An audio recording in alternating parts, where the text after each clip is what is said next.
주님께서 계속 제자들을 향해서 무리를 향해서 교훈하신 중에 오늘은 특별히 간음하지 말라 이렇게 간음하지 말라 간음하지 말라 하였던 것을 너희가 들었으나 그동안에 쭉 어떤 행위에 대해서 많이 얘기하는데 오늘 주님께서는 그 간음에 대해서 얘기할 때 음욕을 품고 여자를 보는 자마다 마음에 이미 간음했다 이렇게 오늘 보니까 이제 두 가지 경우가 나오죠. 간음에 대한 것, 음욕을 품고 여자를 보는 자 그게 간음이고 또 한 가지는 32절에 있는 것처럼 음행한 이유 없이 아내를 버리면 이는 그로 간음하게 함이요.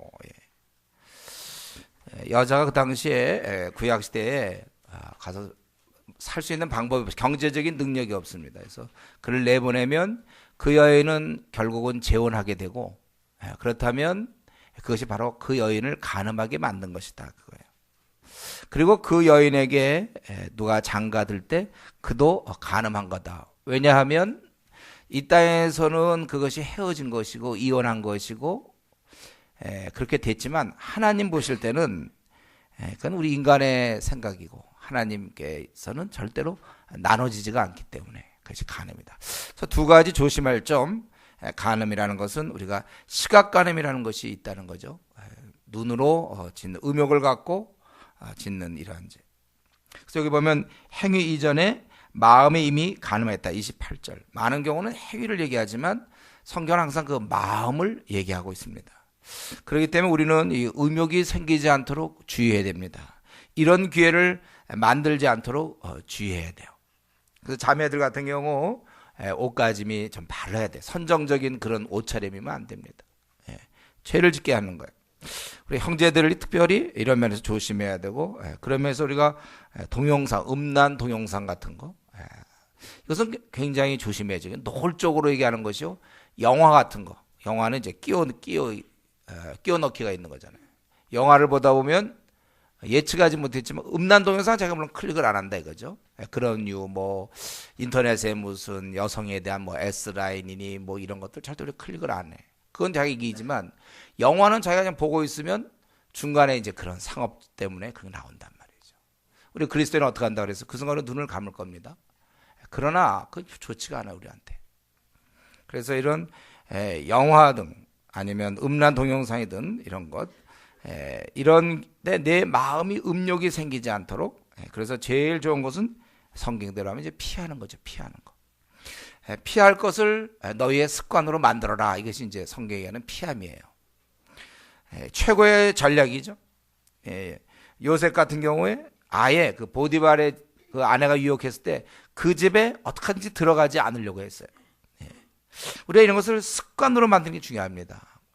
계속해서 습관. 그래서 우리 특별히 오늘 보면 이 형제들이 이런 면에서 성욕이 많기 때문에 이런 면에서 우리가 스스로 피해야 되고 그리고 두 번째는 제가 늘 얘기하지만 운동을 해라고 그랬어요. 자기 몸을 지치게 하라고 그랬어요. 그래서 에너지가 넘쳐서 자꾸 그러지 않게끔 몸을 지치게 하라. 그래서 운동을 형제들은 운동을 많이 해야 되고 그리고 더욱 중요한 것은 여러분들이 비전을 가져야 돼요. 비전 가질 때 우리가 이런 죄로부터 벗어날 수 있어요. 다윗 같은 경우에는 그가 편안할 때 죄를 짓는 거예요. 에너지는 넘치고 할 건 없으니까. 비전이 있어야 돼. 사람에게 꿈이 있어야 그 꿈을 이루다 보면 다른 거 잡생각할 시간이 없거든요. 꿈을 향해서 콱 가야 돼. 그래서 이 꿈은 가능하면 큰 게 좋죠. 그래서 여러분들이 한 번 이 땅에 태어났는데 내가 이런 일 하다 죽어야 되겠구나. 이걸 여러분 다 꿈을 가져야지. 제가 벌써 이런 꿈 얘기는 오래전부터 했는데 아직도 꿈을 안 꾸는 사람도 있습니까? 참, 참 너무한 거 아니야? 아직도 꿈을 안 꿔. 우리가 건축을 한다 할 때 그냥 이 설계도를 갖고 짓는 거지. 그냥 가서 막 달라붙어서 막 건물을 지으면 안 되잖아요. 내 생도 그냥 되어지는 대로. 그럼 여러분 그냥 직장 생활하는 거예요. 학교 다니는 거고 직장 생활하는 거고 아기 낳는 거고 계획을 가져야죠. 내가 어떻게 살아보겠다. 우리가 꿈을 가져야 된다고 그랬어요.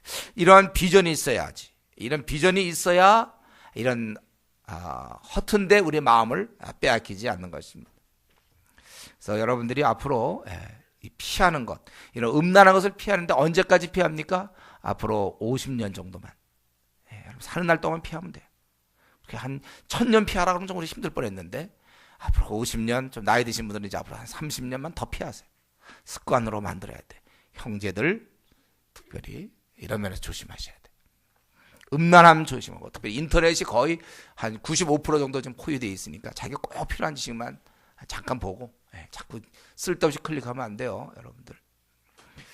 우리가 세상은 그렇게, 세상 사람들은 살아도 우리 은혜로운 주님의 입술에서 나오신 말씀이 뭡니까? 음욕을 품고 여자를 보는 자마다 마음의 힘이 가늠하여야 되니라. 여름철에 되면 너무 여성들이 노출이 심한 옷들을 입는 거, 이런 거 굉장히 스스로 우리 형제가 잘못되지 않도록 자매들이 도와줘야 돼. 그렇게. 그리고 또 한 가지 케이스가 바로 이제 구약 때 이 남자들이 아내를 쉽게 버린단 말이에요.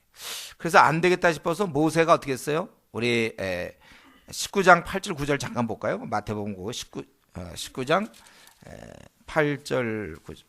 그들이 물어보는 게 그거죠. 7절에 여짜오되 그러면 어찌하여 모세는 이혼 증서를 주어서 버리라 명하나이까. 19장 7절에 보면 예수께서 이르시되 모세가 너희 마음의 완악함 때문에 아내 버림을 허락하였고 본래는 그렇지 아니하니라. 내가 너에게 말하노니 누구든지 음행한 이유 외에 아내를 버리고 다른 데 장가드는 자는 간음함이니라. 모세는 왜 그때 이혼 증서를 쓰라고 그랬습니까? 하두냐 쉽게 버리니까 안 되겠다 해서 제사장 앞에서 그걸 쓰도록. 그래서 이혼 증서의 사유는 이 여인이 부정을 저질렀다. 그 케이스.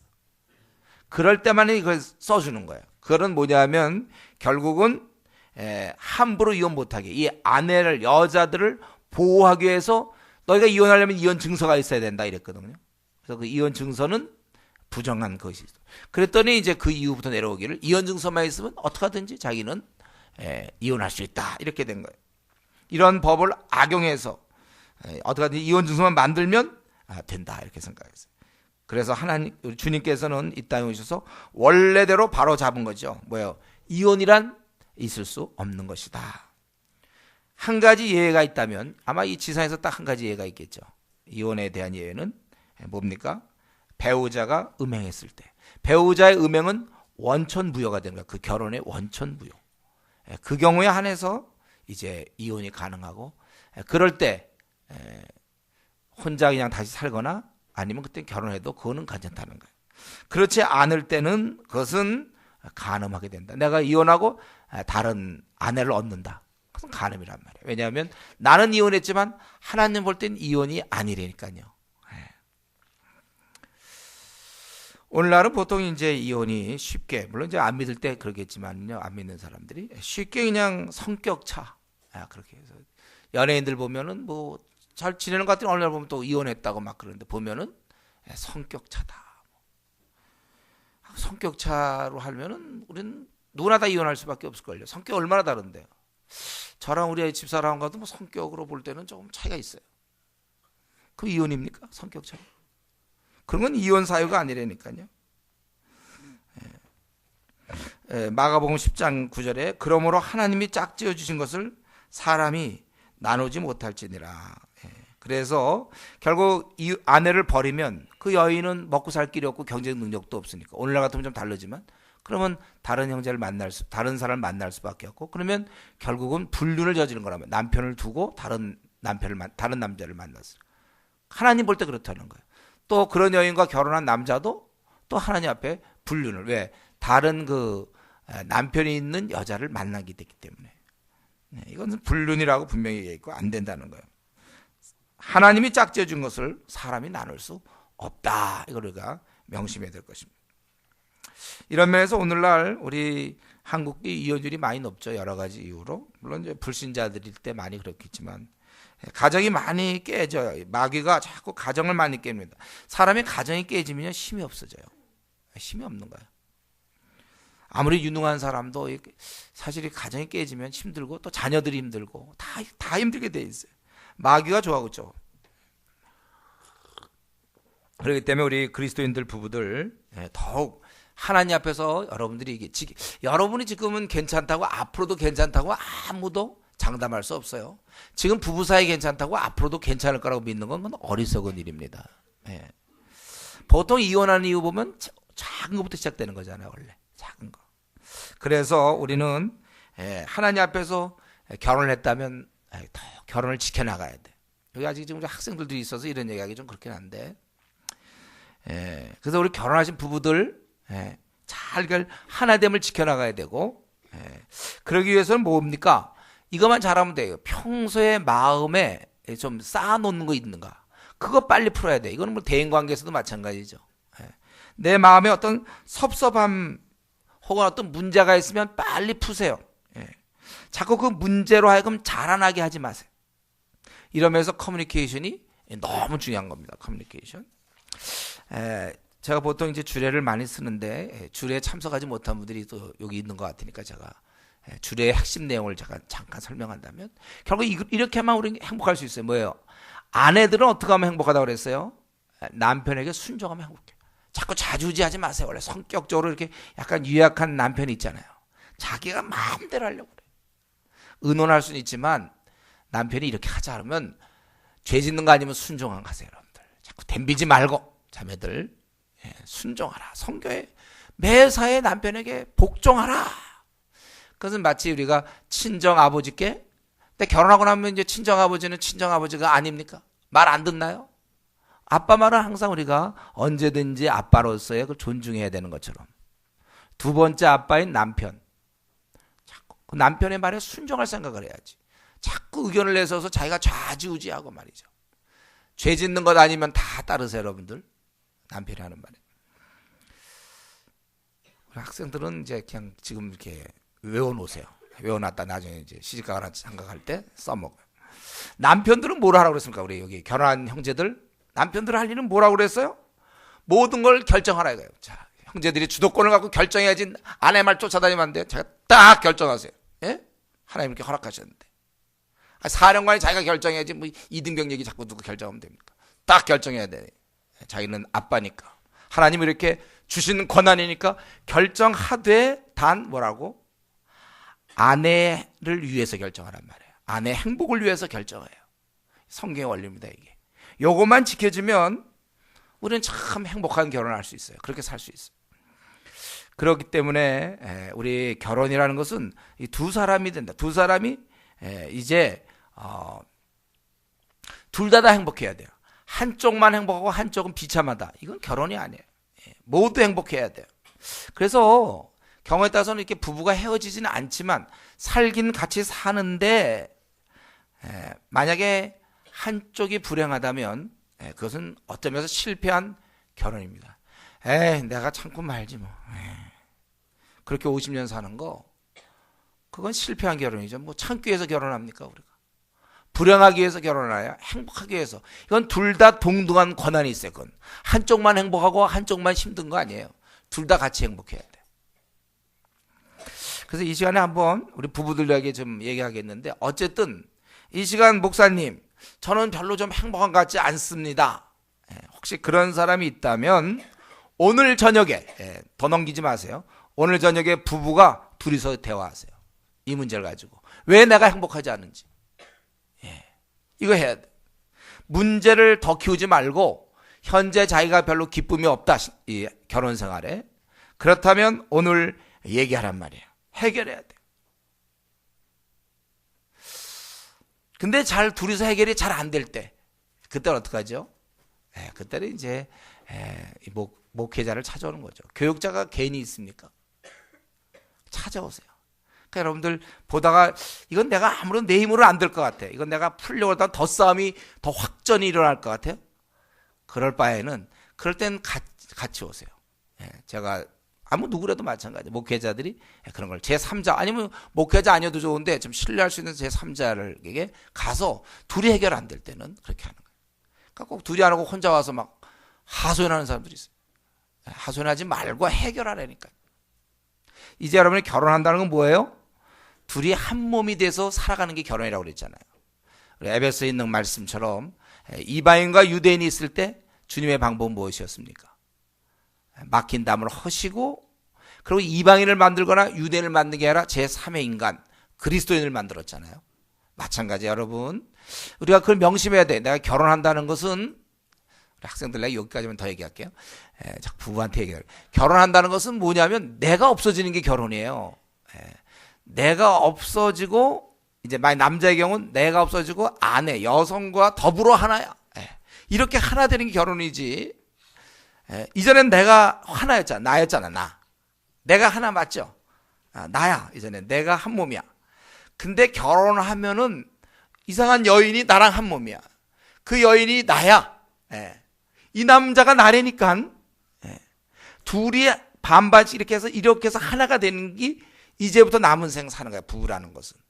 근데 결혼하고 나서 여전히 총각의 나, 그거를 아직도 믿고 있어요. 총각의 내가 나겠지. 그래가지고 자기 스타일대로 끌고 나가는 형제가 있어요. 그럼 결혼하지 말아야죠. 그렇게 끌고 가는 게 아니라 둘이 하나가 된 전혀 새로운 존재를 끌고 나가는 사람이 남편이란 말이에요. 근데 왜 아직까지도 자기 스타일을 고집하면서 아내 보고 따라오라, 내 스타일대로. 아니면 또 어떤 센 자매가 형제여 나를 따르라, 이렇게 하는 건 아니란 말이에요. 이젠 둘이 하나가 됐어요. 이거 착각하지 마세요. 또 최근에 우리 결혼한 형제자매들, 이건 지금 총각된 나의 스타일로 나가는 건가, 아니면 처녀된 내 스타일로 나갈까? 그게 아니라 다 없어졌어. 이제는 둘이어야만 하나야. 이제는 혼자 하나가 불가능해. 이제는 둘이어서 하나로 나가는 거예요. 그게 무슨 말입니까? 학생들 잘 모르죠? 다음 기회에 여러분들이 다음 기회 알면 돼요. 그 도저히 안 되는 사람은 목회자 찾아오세요. 자기 오히려 괜히 푼다고 더 완전히 확전을 일으키거나 하지 말고 찾아오시랍니다. 어쨌든 이 시간 정직하게 나 결혼생활 행복하다 이래야 돼. 조금이라도 나 좀 힘들다, 어려움이 있다, 속상하다, 이런 사람 오늘 저녁입니다. 또 이건 다음 기회에 이러지면 안 돼요. 오늘 저녁에 부부가 얘기하세요. 두 번째는 맹세에 대한 얘기를 우리 하나님께서 주님께서 고치고 있는데, 또 옛사람에게 말한 바 헛 맹세를 하지 말고 내 맹상을 주께 지키라 하였다는 것을 너희가 들었으나 나는 너희에게, 지금 계속 이런 형식이죠. 너희가 들었으나 21절에도 살인하면 심판을 받게 하였다는 것을 너희가 들었으나 나는 너희에게 이르노니, 또 27절에도 또 간음하지 말라 하였다는 것을 너희가 들었으나 나는 너희에게 이르노니, 그리고 세 번째 또 옛사람에게 말한 바 헛맹세하지 말고 또 맹세한 것을 주께 지키라 하였다는 건 너희가 들었으나 나는 너희에게 이르노니, 또 주님이 고쳐주는 거예요. 맹세에 대해서 33절부터 37절까지 그저 한마디로 얘기하는 것은 맹세를 왜 하냐 그거예요. 너희가 자신이 없으니까 맹세하는 거지. 너희가 예를 들면 워낙 성실하고 정직해서 모든 사람이 신뢰한다면 그럼 굳이 이렇게 힘줘서 맹세할 필요가 있냐 이거죠. 야, 이번엔 내가 진짜 뭐 아빠가 뭐 애한테도 이번에 내가 그냥 꼭 사올게. 이번에 꼭 사올게. 내가 이번에 뭐 출장 갔다 올 때 내가 선물 꼭 사올 거야. 평소에 이제 안 샀으니까. 아내한테 내가 이번만큼 이번에 내가 꼭 하더니, 아니 다음에는 내가 진실로 내가 꼭 생일을 기억할게. 생일 기억 안 해가지고 이제 아내한테 바가지 기억. 다음엔 꼭 하게. 이런 건 다 자기가 못 하고 있기 때문에 그렇잖아요. 여러분 이렇게까지 살아야 됩니까? 우리가 이렇게까지 맹세하면서 하루하루 근근히 살아야 됩니까? 이런 얘기 안 하고 살 수 있어야 되겠죠. 그래서 우리가 이렇게 진실하다면 굳이 맹세할 필요가 없다는 거예요.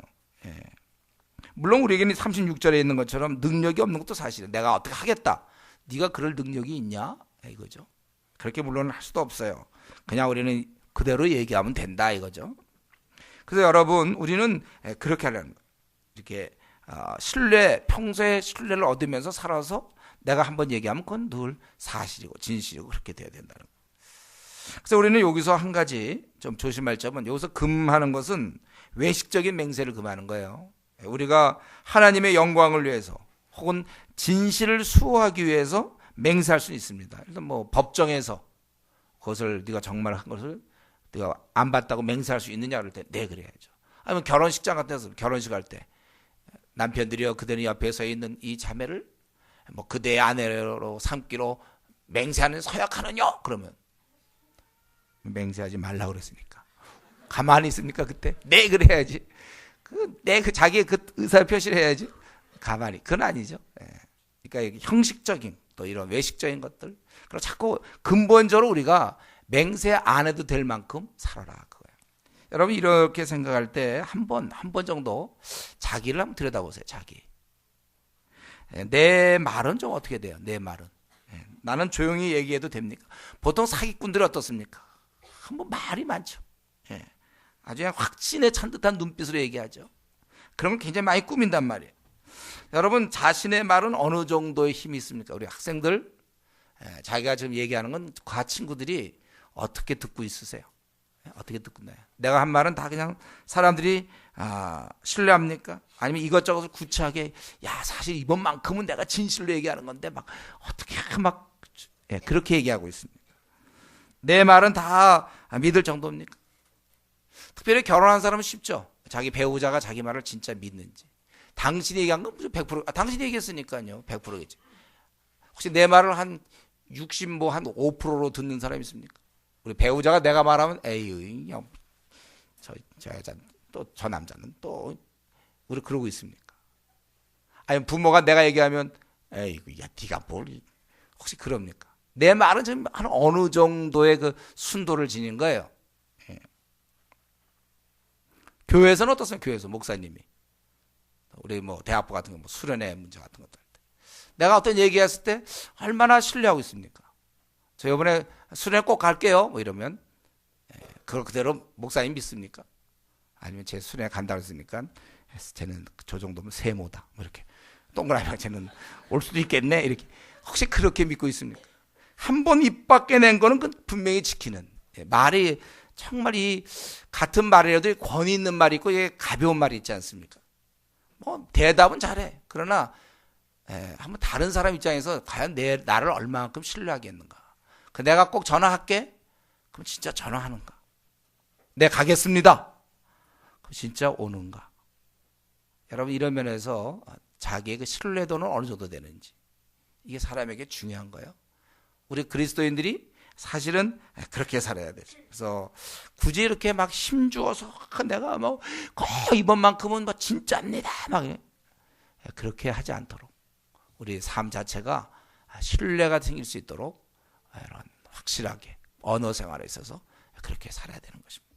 세 번째는 이제 보복에 관한 것인데 눈은 눈으로 이는 이로 갚으라 하였다는 것을 너희가 들었으나 나는 너에게 이르노니 이렇게 되어 있죠. 나는 너에게 왜 이거 눈은 눈으로 이는 이라는 이 법이 생깁니까? 왜냐하면 사람이 당하면 화가 나니까 더 한단 말이죠.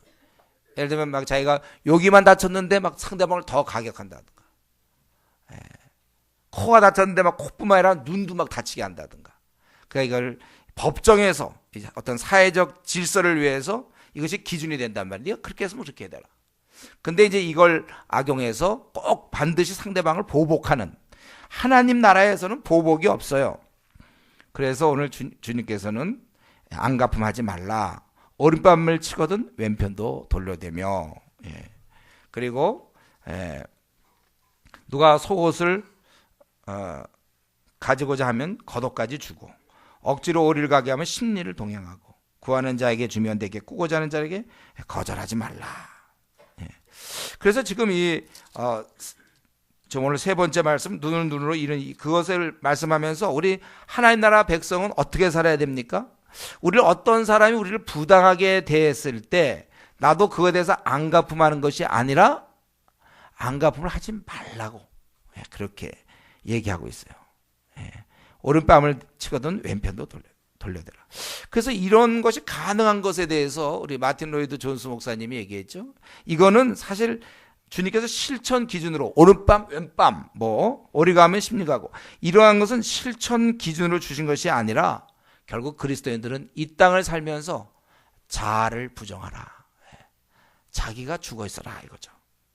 그래서 우리 주님께서는 지금 윤리나 어떤 도덕적인 명령을 말씀하는 게 아니라 우리가 도대체 하나님 나라의 자녀라면 어떤 마음으로 살아야 하는가. 그것이 바로 오른밤을 대면 왼밤. 이거 자신이 완전 죽어 있는 거 아닙니까? 바로 주님께서 이렇게 사셨잖아요. 주님께서 십자가에 달리실 때 그가 묵묵히 모든 욕을 참았어요.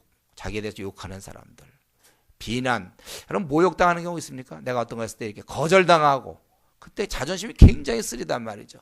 배척당했을 때 주님 그걸 다 묵묵히 견디시고 대신 욕하지 않고 오히려 그런 자를 저들이 알지 못하고 그런다고 용서를 오히려 하나님께 구하지 않습니까?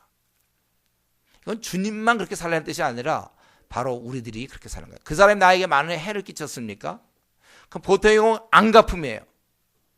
근데 우리는 그렇게 살지 않는다는 거죠. 나에게 해를 끼치고 내 마음을 아프게 하고 힘들게 한 사람에 대해서 마치 내가 없는 것처럼 반응하는 거죠.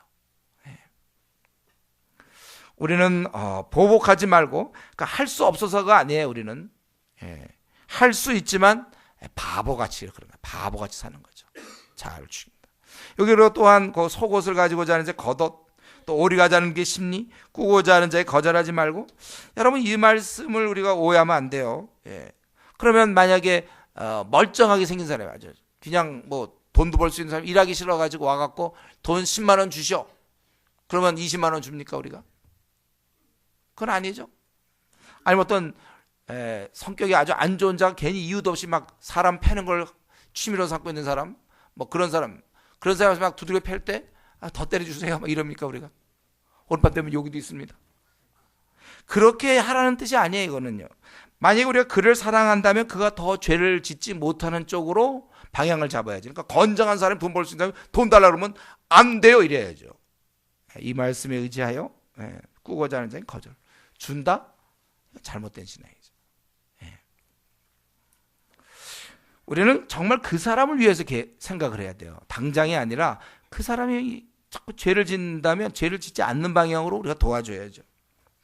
결국 이것은 지금 요 특별히 요 뒷부분 또 40절부터 42절 여기서 나오는 세 가지는 특별히 우리 자신이 죽을 뿐만 아니라 이제 우리는 모든 것이 있는 자처럼 좀 넉넉하게 살아가라는 말씀이에요. 우리는 모든 것을 얻은 자 아닙니까? 저와 여러분 천국을 얻었는데 우리가 그 나라에서 우리가 좀 천억을 얻을 수 있는 자이기 때문에 이 땅에서 10,000원, 20,000원 가지고 너무 그렇게 하지 말고 좀 넉넉히 살아라 그런 뜻이라는 거예요. 여러분 최근에 내가 사람 대할 때 이런 식으로 좀 행동하고 있습니까? 나는 주님을 만났기 때문에 괜찮아. 이 나그네께서 나 돈 없어도 괜찮고 뭐 학벌 없어도 괜찮고 좀 뭐 용모 없어도 괜찮아. 그리고 오히려 다른 사람을 넉넉하게 내가 대하고 있는가? 나는 주님 만났는데 뭐 그래 너희들 좀 넉넉하게 그래 뭐 겉옷 가져가. 그냥 뭐 겉옷 가져가라 이거죠. 속옷 필요 겉옷도 주고 또 넉넉히 자기 시간도 마음도 재물도 우리가 주님을 만난 기념으로 다 줄 수 있어요. 뭐 내가 주님 만난데 나 영원한 천국 나그네 길에서 뭐 조금 못 살 수도 있고 뭐 못 가질 수 있는데 난 주님 만났거든. 다 가져가. 그래 다 가져가. 이렇게 정말 내가 주님 만나서 그 풍성한 삶을 진실로 느끼느냐 이거예요. 이건 어떤 법이 아니에요. 그리스도인들은 이렇게 해라 저렇게 아니라 이미 마음 상태가 이미 풍성해지니까 마음이 너무 좋으니까 뭐 나머지 이렇게 악착같이 욕심이 안 생겨요. 그냥 베풀고 싶지. 그래 너 가져가. 그래 뭐 못 살아도 돼요. 너희들 잘 살아 그래.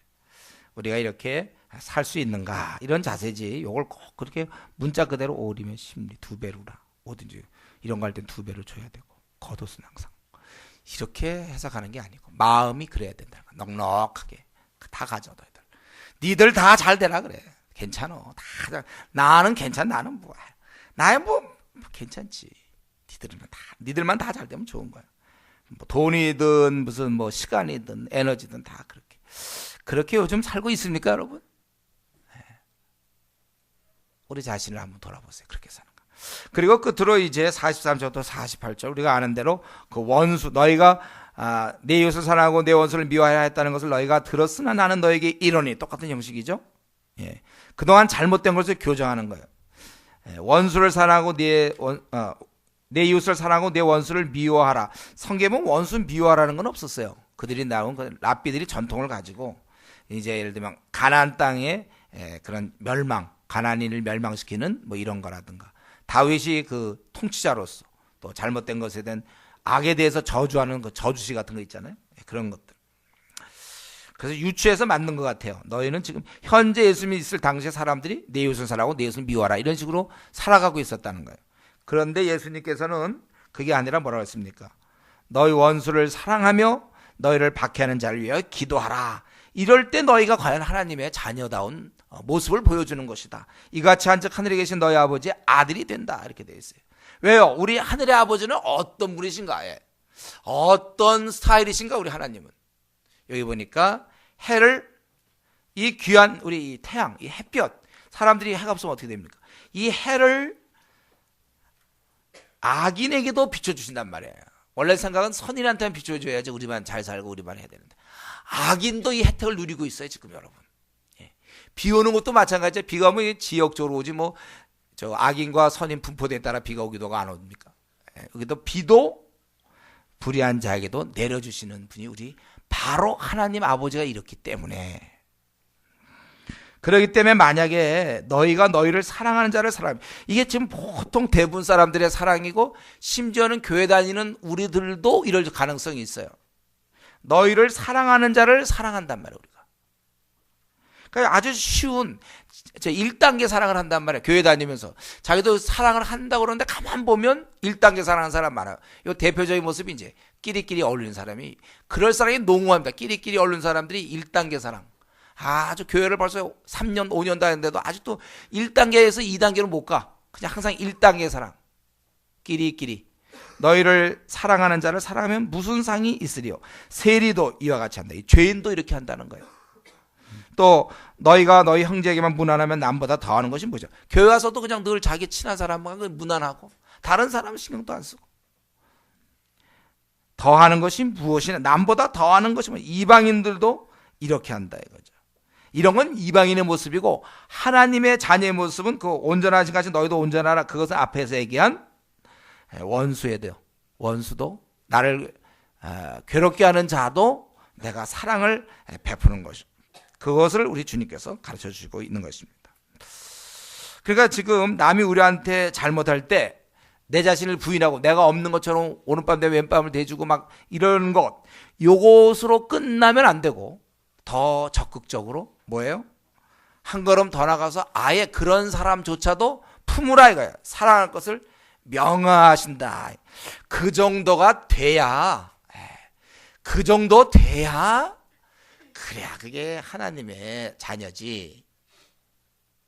그냥 자기랑 친한 사람끼리 친하고, 나한테 누가 그러면 해를 준 사람 있으면 관계 끊어버린다든가, 모른다 그러고, 그래 아니면 안 갚음하거나, 아니면 그냥 조금 발전해서 그냥 참고 지내거나, 이 정도로는 하나님이 온전한 것처럼 우리도 온전한 게 아니에요. 우리는 이 정도 돼야 된다는 거. 뭐냐면 나를 힘들게 하는, 나를 박해하고 나를 괴롭히며 나에게 악감정을 갖고 있는 그 사람도 내가 품을 만큼 돼야, 다 품을 수 있는 사람 돼야 그게 과연 하나님의 자녀구나.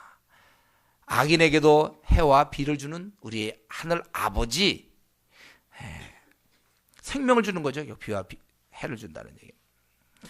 여러분, 자기 지금까지 혹시 내 마음에 드는 자를 사랑하면서 지금까지 자기가 하나님의 사랑을 실천해 오고 있다. 나는 꽤 친절한 사람이다. 혹시 내가 그런 식으로 생각했다면 그것은 참으로 큰 오해입니다. 기독교에서는 그런 게 없어요. 그런 류의 사랑은 그 47절에 이방인들도 이같이 하느라, 세상 사람들이 하는 거예요. 지금도 안 믿는 사람들도요, 안 믿는 사람끼리도 우정 관계가 있고, 자기들도 좋은 관계 많이 누리며 살아요. 서로 연락도 하고 문안도 하고 뭐 이렇게 좋은 관계로 지낸단 말이에요. 그건 세상 사람들도 하는 사랑이고, 그거 말고 우리에게 요구하는 사랑은 원수와 나에게 아주 악감정을 갖고 있는 사람, 나를 괴롭히는 사람, 나를 박해하는 자를, 그를 사랑하라는 거예요. 여러분, 지금 내가 누구를 제일 사랑합니까?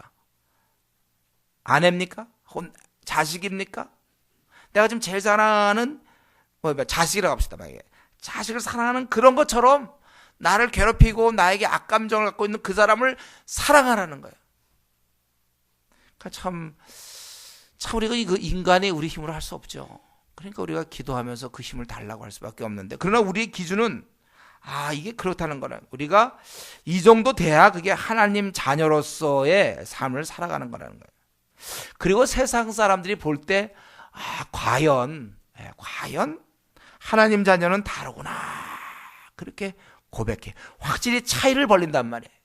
그래서 그들이 교회 나오고 싶고 이런 거예요. 그래서 세상 사람들이 특별히 이 두 부분, 지금 방금 얘기한 이 두 가지는 세상 사람들이 따라가기엔 너무나 높아. 뭐죠? 자가가 죽어 있다는 거야. 자기가 죽어 있어. 오른밤 되면 왼밤을 대.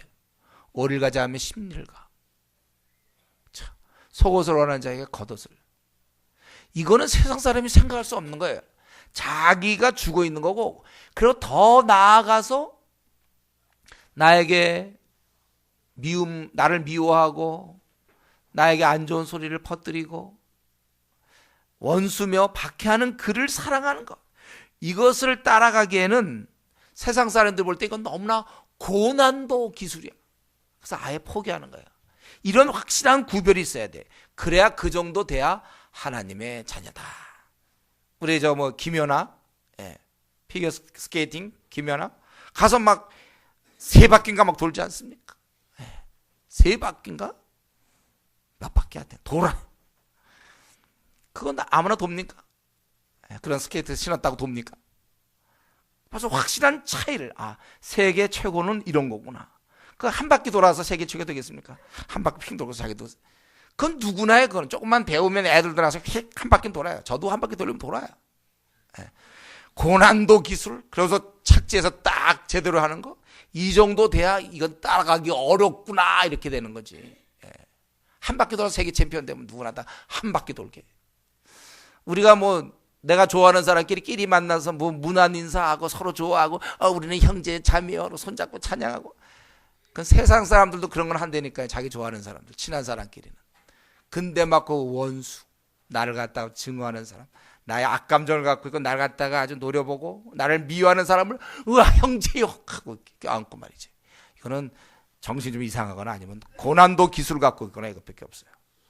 우리 지금 성경에서 얘기하는 것은 너희가 그럴 것을 들었지만 나는 너에게 말하노니 원수를 사랑하며 너희를 박해하는 자를 위해 기도하라. 이 원수 속에 다 들어있는 거예요. 여러분에 대해서 뒤에서 수군수군대고 이런, 하여튼 그런 사람, 나를 괴롭히는 사람, 마음을 아프게 하는 사람, 회사의 그 직장 동료 중에 그런 사람이 있죠. 또 상관 중에 그 사람만 없으면 내가 회사 잘 다닐 텐데 하는 그 사람, 그런 사람을 위하여 기도하라. 그렇게 한즉 너희가 하나님 아버지의 아들이 된다. 그렇게 얘기했어요. 여러분, 우리는 이것이 고난도 기술인 것을 즉각 알 수 있어요. 우리는 이게 지금 우리 힘으로 될 문제가 아니라는 걸 잘 알고 있죠. 그래서 우리는 날마다 기도를 통하여 성령의 능력으로 가능한 거예요. 이제 말씀 마치겠는데요. 여러분, 우리가 지금껏 살아오면서 이 시간에 한번 생각해 보세요. 내 마음에 미움으로 남아있는 사람은 누굽니까?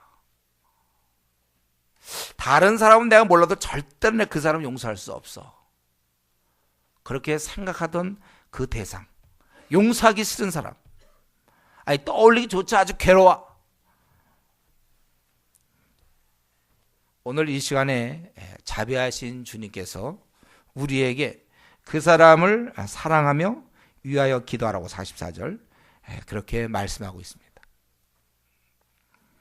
그렇기 때문에 이 말씀을 듣는, 이 시간에 여러분 졸지 않았다면, 이 시간에 이 말씀을 제대로 들었다면, 이 말씀을 들은 오늘 이 말씀 앞에 선 저와 여러분, 이제 그렇다면 나를 괴롭게 했던 아주 생각이 싫은 그 얄밉고 증오, 그 사람 이제는 용서해 줄 시간이 됐습니다.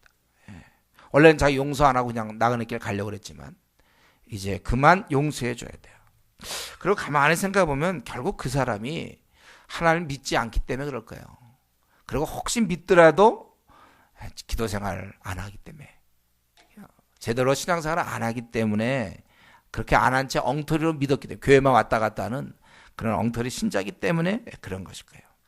만약에 한번 우리가 입장을 바꿔놓고 만약 우리도 하나님을 안 믿었다면 그 사람보다 과연 나았을까요? 제가 보기엔 그 사람이나 우리도 얼마든지 그 사람처럼 나빠질 수 있다는 겁니다. 한번 그 사람의 그 자라온 배경을 생각해 보세요. 어쩌면 그 자라온 배경 때문에 그렇게 못 됐는지도 몰라요. 그러니까 내가 내 자리를 그 사람 자리에 놓아 보세요. 나 같으면 그러면 그 사람보다 훌륭하게 내가 했겠는가? 결국 성령의 능력 없이는 누구든지, 나를 포함하여 누구든지 언제든지 악인이 될 수 있는 가능성이 있다는 거예요. 그렇기 때문에 우리 주님께서는 보니까 다 그 사람이 그 사람 다 우리 서로 사랑하며 지내라 그거죠.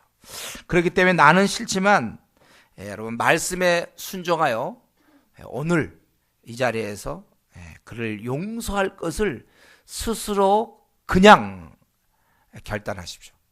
내 마음은 원치 않을 거예요. 아브라함이 이삭 드릴 때 막 기뻤겠습니까? 자원하는 마음으로 아들 죽이게 됐다고 좋아하겠습니까?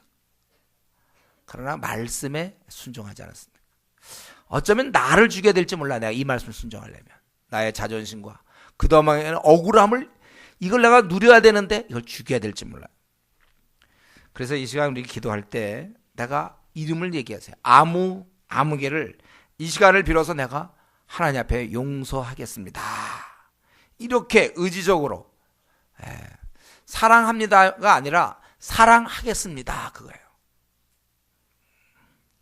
우리가 처음 주님 믿을 때 어땠습니까? 잘 몰랐지만 그래도 그 깨달은 범위 내에서 믿기로 작정한 것처럼 지금 이 시간에 용서하기로 작정하는 겁니다. 주의 말씀이 그렇다면 그분께서 이 악인에게도 또 불의한 자에게도 해를 비춰주시고 비를 주시는 그러한 아버지심으로 내가 그러한 자녀이기 때문에 나는 이제는 그를 용서하겠다 그렇게 결단하는 것입니다. 이제부터 우리는 남은 생 우리 악인과 선인에게 해와 비를 주시는 우리 아버지처럼 이제 아버지처럼 우리도 자녀로서 이 땅의 사람들을 사랑할 것을 결심해야 됩니다. 우리는 이제 더 이상 사람을 미워하지 않으려고 노력해야 됩니다. 그래서 다시 한번 우리가 오늘 이 말씀에 의지하여 내 마음에 그동안 쌓아놓은 사람, 내가 떠올리면 미움하면 떠오르는 그 사람, 이제는 우리가 용서를 구하고 더 이상 미워하지 않게 이제는 모든 사람을 사랑하면서 남은 생을 보낼 수 있도록 기도하겠습니다. 같이 기도하겠습니다.